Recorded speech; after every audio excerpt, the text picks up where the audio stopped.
नमस्कार मंडळी. फार आनंद झाला परत भेटीनं. आमचं काय आहे, आमचं जसं जसं वय होत जातं ना तसं तसं आपलं कोणीतरी ऐकावं असं वाटायला लागतं. अनुभवाचा साठा खूप असतो, पण कमी असते ती श्रोत्यांची. दिवसातला आमचा हा दुसरा अड्डा. तर हा असा हिमालय पसरलाय पुढे पुढे. साधारणपणे शत्रू सैन्य हे इकडे, आपलं सैन्य साधारणपणे हे इथे. तर शत्रू सैन्य कुठून प्रवेश मिळवेल? आता हे आम्हाला कसं कळणार? अगदी सोपं आहे हो, कमी उंचीच्या भागातून. आणि शत्रू सैन्याने डोकं वर काढलं की आपले रणगाडे निघाले सू सू सू सू करत. शत्रूला पार धोबी बछाड. कोण सुसू करतंय? कोणी सुसू करत नाहीये अण्णा. या जोशाचा रणगाडा चाललाय. हा, रणगाडा चालू आहे. चालू दे चालू दे चालू दे. अण्णा चुकून खरं बोलले. कोणत्याही परिस्थितीमध्ये शत्रूला कमी लेखायचं नसतं. आणि रणगाडा सुसू करत नाही चालत. माझा एक मावस मेवणा लष्करात आहे. बढत्या मिळवत मिळवत ऑर्डरली काय झालाय तो सांगत होता की रणगाडा धडाक धडाक धडाक धडाक चालतो. ऑर्डरली का? वा, बराच मोठ्या हुद्द्यावर गेलाय की. रिटायर्ड झाला की त्याला म्हणा एक रणगाडा घेऊन ये. सकाळी हनुमान टेकडीवर जायचंय, चालला रणगाडा घेऊन. मंडईत जायचंय, चालला रणगाडा घेऊन. धडाक धडाक धडाक धडाक. अरे चला हा बाजूला. आणि हे काय मफलर टाकून युद्ध युद्ध कसलं खेळत बसलाय? खरंच युद्ध झालं तर ते तूप तांदूळ सगळं महाग होईल, त्याचा विचार करा. अरे भिकम भटा, अरे बाबा त्याची चिंता आम्हालाच करायला पाहिजे. त्या शनीच्या देवळाची व्यवस्था आहे याच्याकडे, त्यामुळे याला तेलाची चिंता नाही. तांदूळाच्या पुरचुंड्या गाठीला बांधता बांधता याला वेळ पुरत नाही. बरं भांडवल काय तर आयुष्यात एकदाच केलेलं पाठांतर. पण ते आयुष्यभर पुरवावं लागतं. 40 वर्ष पोरांचा धोबीघाट करून उरलेलं आयुष्य आरामात बसून खायला पेन्शन देत नाही कुणी आम्हाला. कारण हा बाजूला अजून 4 सत्यनारायण पूजा, 2 मुंजी, 1 वास्तुशांत, सगळं आटोपून परत यायचे. अरे शिव नको ना. शिव शिव शिव शिव शिव शिव शिव शिव शिव. आमची संघटना सातत्यानं काही ना काही विधायक कार्य करत असते आणि सरकारी मदतीशिवाय ते पारही पाडत असते. त्यासाठी कुदळी, फावड्या, झाऱ्या ह्या सुद्धा आम्ही इथं आणून ठेवलेल्याच आहेत. त्याचं काय, आम्ही काय करतो, टेकडीवर फिरायला जायच्या निमित्तानं कुठं कुठं बी लावतो, एखादं रोपटं लावतो, त्याला पाणी घालतो आणि नुसतं प्रदूषण प्रदूषण असं कोकलत न बसता गप्प राहून आपल्याला झेपेल तेवढं काम करतो. गेली 2 वर्ष आम्ही पुणेकर आंबेखाऊंच्या टाकून दिलेल्या कोई गोळा करतो आणि त्या कुठं कुठं टाकून देतो. त्यातून रुजतील तेवढ्या रुजतील, डेरेदार वृक्ष बहरतील. आणि या कामामध्ये पुढाकार आहे तो आमच्या या शिपाई गड्याचा. एकदा काय झालं, खूप कडकडून भूक लागली म्हणून जेवण्यासाठी भर माध्यान्नीच्या टळटळीत उन्हामध्ये हा निघाला होता घरी.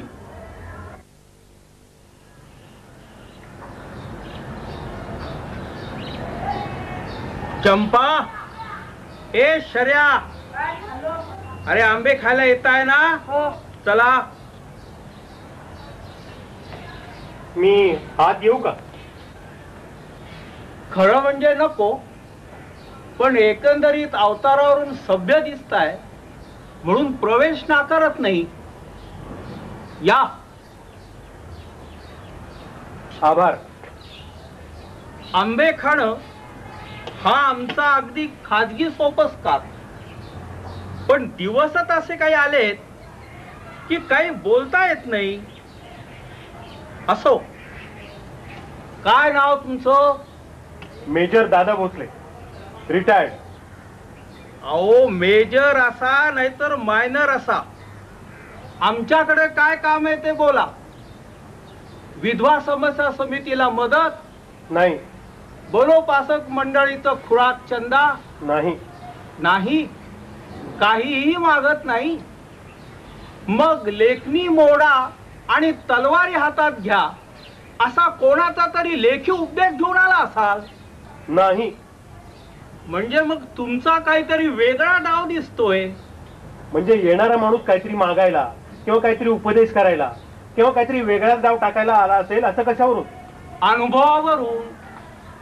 गेली 70 वर्ष पुण्यात आहे. अहो भर मध्यानीला यापेक्षा वेगळ्या कामाला कोण येईल एडच्या?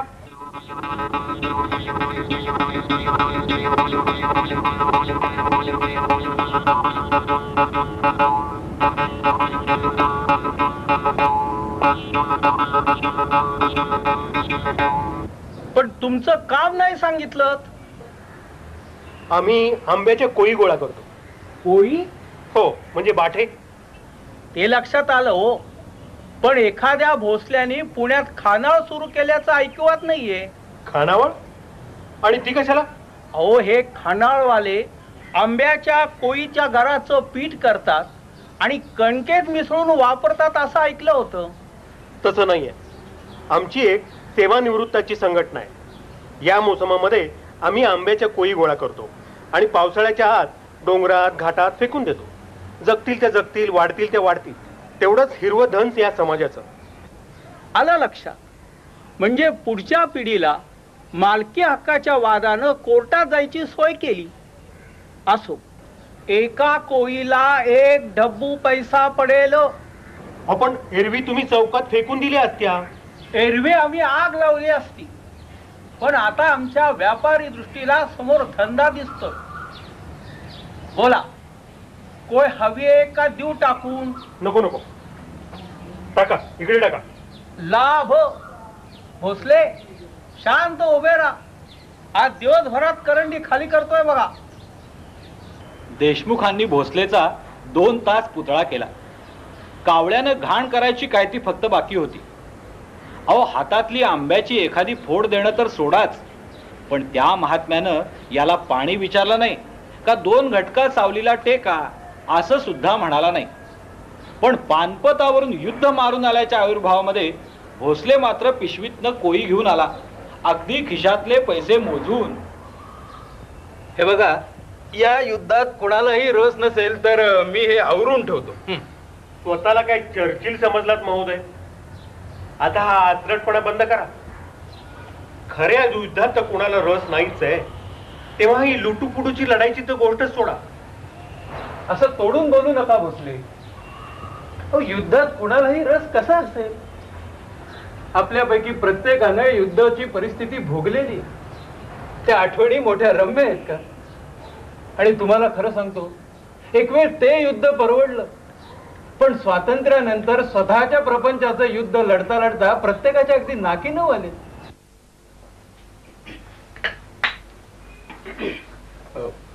बाबा, आम्ही दोघे ऑफिसला निघालोय. उत्तम, निघा. बाबा, बोला. आई घरात आहे. ते माहिती आहे मला. 40 वर्षांचा संसार होऊन गेला आमचा. ती कुठं बसून काय करत असेल हे सुद्धा सांगू शकेन मी. मामांजी, ह्यांना तुमच्याशी काहीतरी बोलायचंय. ते पण कळतंय मला. इतकी वर्ष त्याची आई वकिली करत असे, आता तू करतेस. फरक इतकाच.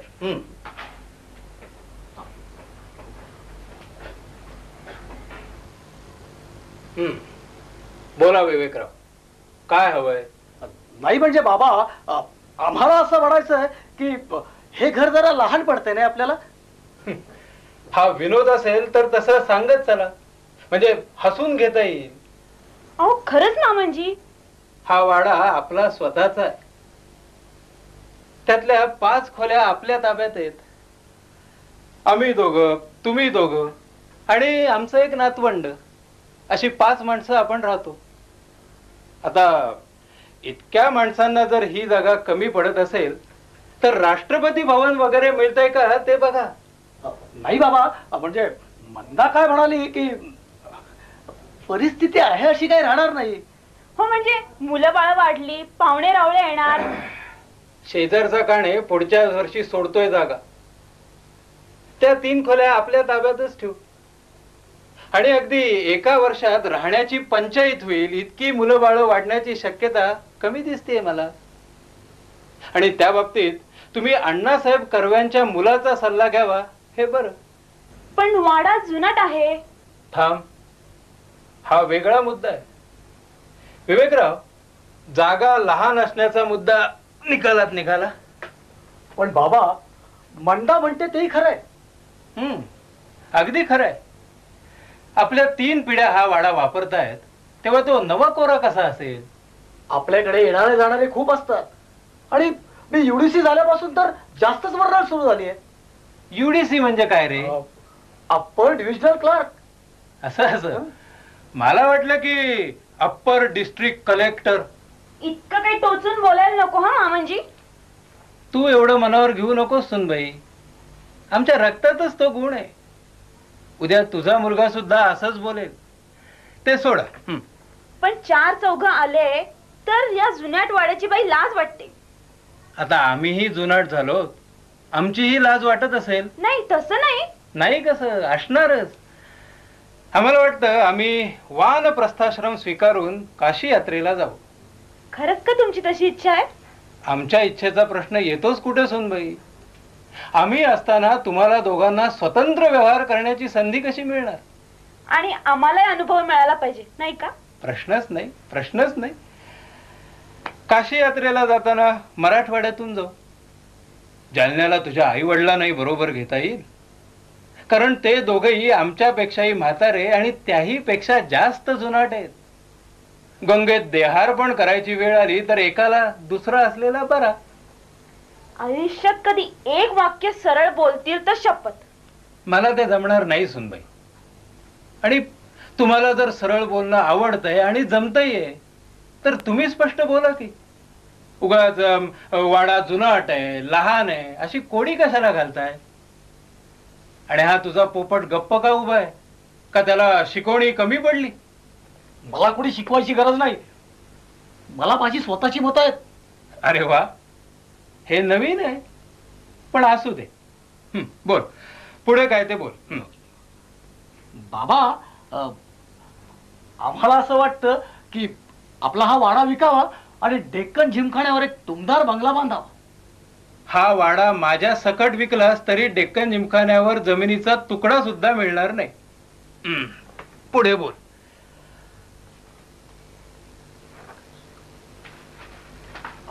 तुमचे प्रॉव्हिडंट फंडाचे वगैरे पैसे आहेतच की. अरे वा, म्हणजे तेही तुमच्या लक्षात आहेत. पण समज तेही सगळे पैसे घातले तरी तो बंगला पूर्ण होणार नाही. उरलेला आम्ही कर्ज काढू. आणि आयुष्यभर दोघेही नोकरी करत फेडत बसू.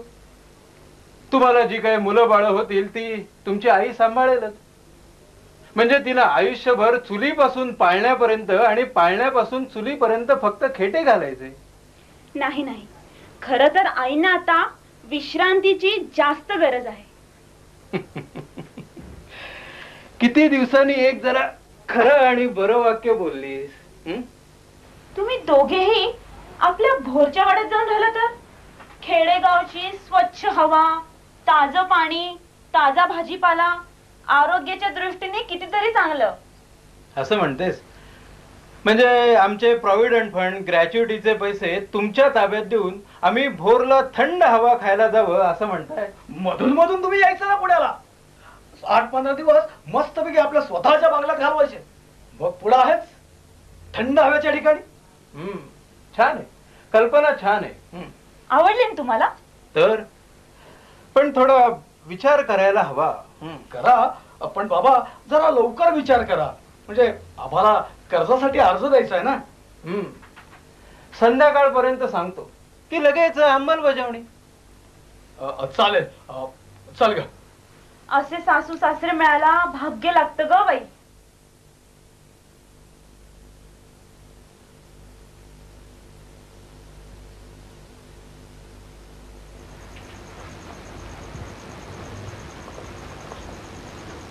हे काय सामान कोणी काढलं? तू थांब ग. म्हणजे बाबा तुम्ही भोरला जायची तयारी पण केलीत?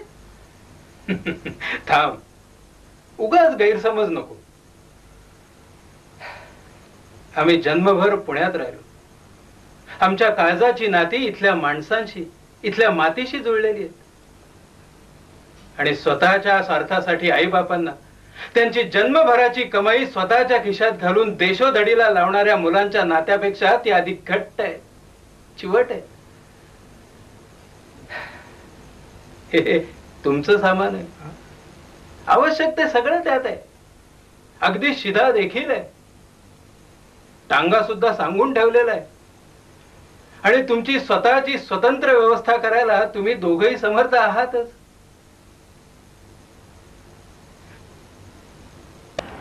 कोण रे तो कुरकुरतोय प्रपंचाविषयी? जोशी असणार. मूर्खाचा रड्या लेखाचा. तरी बरं सुतासारखा सरळ झाला त्याचा प्रपंच.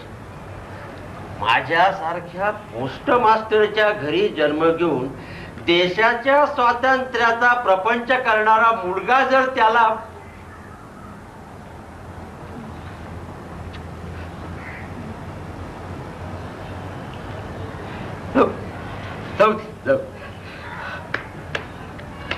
चला चला चला चला, ती कुदळ फावडी घ्या. ती माझी झाली त्या रे कुणीतरी. लावलेल्या रोपट्यांना पाणी घालायचंय. नवीन नवीन रोपटी लावायची आहेत. अंधार पडला ना की दिसेनाच होत मला. चाकोरीबद्ध साधं आयुष्य जगणाऱ्या माणसाचं उत्तुंग असामान्यत्व पाहिले कधी? मग आमच्या अण्णांकडे बघा. नोकरी संपल्यानंतर देवळाच्या देखभालीचं, पूजे अर्चेचं काम त्यांनी स्वतःकडे घेतलं. त्यावेळी स्वातंत्र्य संग्राम चालू होता आणि अण्णांचा मुलगा एकुलता एक हा, त्याला स्वदेश मुक्तीची चिंता लागून राहिली आणि बघता बघता त्यानं स्वातंत्र्य युद्धात उडी घेतली.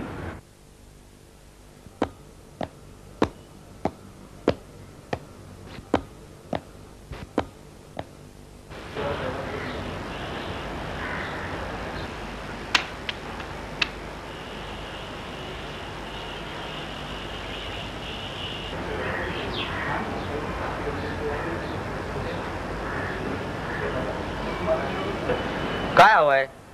मिस्टर आनंद रायकर ते देवपूजेला बसलेत. कॉल हिम. त्यांना बाहेर बोलवा. ते आत्ता भेटणार नाहीत. त्यांची पूजा 9:30 वाजता संपते, मग ते भेटतील.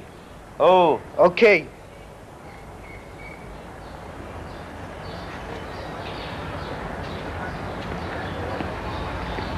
ब्रह्मा गुरुर्विष्णू गुरुर्देव महेश्वरा गुरु साक्षात परब्रह्म तस्मै श्री गुरुवे नमः. मिस्टर रायकर बोला.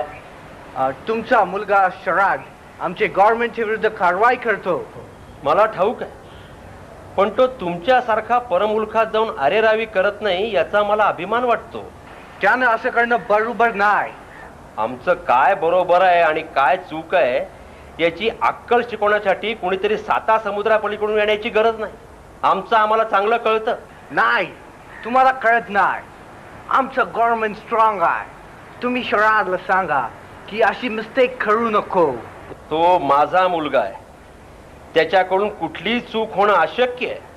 हे फार महाग पडणार मिस्टर रायकर. आम्ही स्वस्त गोष्टींच्या नादी लागतच नाही. तो तुम्हाला भेटायला येतो. त्याचा पत्ता सांगा. सांगणार नाही. तो मला अवश्य भेटायला येतो, पण कुठल्या वेळी आणि कुठल्या ठिकाणी हे निश्चित काहीच सांगता येत नाही. तुम्ही माझ्यावर पाळत ठेवून आपलं कर्तव्य करू शकता, पण माझ्याकडून काही मदत मिळेल याची अपेक्षा करू नका. Shoot at site. 30 तासांनी गोळी घाला अशी ऑर्डर आहे. Mister Raikar, you can save him. वाचू शकाल तुम्ही. नमः शिवाय, नमः शिवाय. सगळं परमेश्वराच्या हाती आहे ऑफिसर. तुम्ही किंवा मी कोणी काहीही करू शकत नाही. I definitely don't wish you any success. या आता.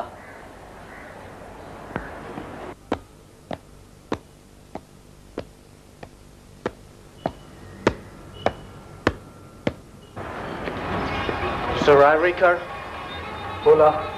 लास्ट नाईट कोथरूडच्या झाडांमध्ये आपण भेटून गेल्यानंतर वी फाउंड शराड रायरेकर. मला गोळी चालवावा लागला. I am sorry, he is no more. My deepest sympathy Anna. नको.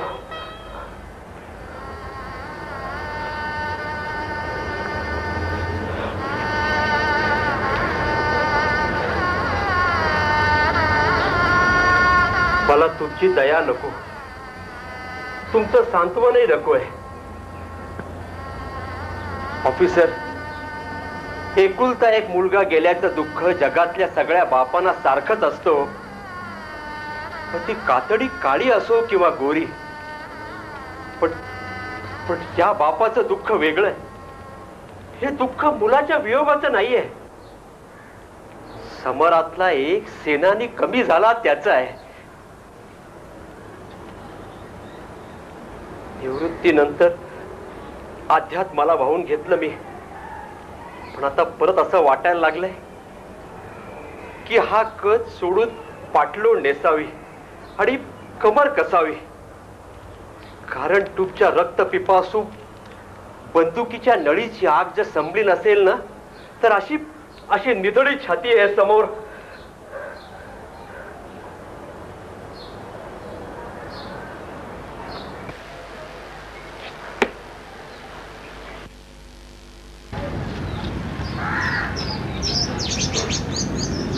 आयुष्य संपतात, पण जीवन कधीच संपत नाही. अशा छोट्या छोट्या कृती आयुष्याला अर्थ देतात, जीवन कृतार्थ करतात. म्हणूनच माणसाचं माणूस पण कोमेजता उपयोगाचं नाही. ते कायम हिरवं हिरवं टवटवीत राहायला हवं. खरं ना?